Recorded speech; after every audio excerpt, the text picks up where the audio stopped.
താത്വികമായ ഒരു അവലോകനമാണ് ഞാൻ ഉദ്ദേശിക്കുന്നത്. ഒന്ന്, വിഘടനവാദികളും പ്രതിക്രിയാവാദികളും പ്രഥമദൃഷ്ട്യാ അകൽച്ചയിലായിരുന്നെങ്കിലും അവർക്കിടയിലുള്ള അന്തർധാര സജീവമായിരുന്നു എന്ന് വേണം കരുതാൻ. ഒന്ന്, ബൂർഷ്വാസികളും തക്കം പാർത്തിരിക്കുകയായിരുന്നു. അങ്ങനെയാണ് തെരഞ്ഞെടുപ്പ് നമുക്ക് പ്രതികൂലമായി ഭവിച്ചത്. അതാണ് പ്രശ്നം. മനസ്സിലായില്ല.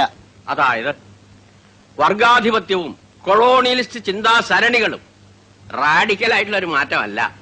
ഇപ്പൊ മനസ്സിലായോ എന്തുകൊണ്ട് നമ്മൾ തോറ്റു എന്നുള്ളത്? ലളിതമായിട്ട് പറഞ്ഞാൽ എന്താ, ഈ പ്രതിക്രിയാവാദകവും കൊളോണിയലിസവും എന്നൊക്കെ പറഞ്ഞ് വെറുതെ കൺഫ്യൂഷൻ ഉണ്ടാക്കുന്നതിന്. ഉത്തമം ഉണ്ടാതിരിക്കും. സ്റ്റഡി ക്ലാസ്സിലൊന്നും കൃത്യമായി വരാത്തതുകൊണ്ടാണ് നിനക്കൊന്നും മനസ്സിലാവാത്തത്. കോട്ടപ്പള്ളിക്ക് മനസ്സിലായോ? എങ്കിലും ഒന്ന് പറഞ്ഞു തന്നാട്ടെ, നമ്മൾ എന്തുകൊണ്ട് തോറ്റു? കുമാരപിള്ള സാറ് നമ്മുടെ താത്വിക ആചാര്യനാണ്. തൽക്കാലം അദ്ദേഹം പറയുന്നത് നമ്മൾ കേട്ടാ മതി. എടോ ഉത്തമ, ഉൾപാർട്ടി ജനാധിപത്യം അനുവദിച്ചിട്ടുണ്ട്, ശരിയാ. നമ്മളെല്ലാവരും ഒരുമിച്ചിരുന്ന് ദിനേശ് വേടി വലിക്കുന്നതും അതുകൊണ്ടാണ്. എന്നുവെച്ച് പാർട്ടിയിലെ ബുദ്ധിജീവികളെ ചോദ്യം ചെയ്യരുത്. മനസ്സിലായോ?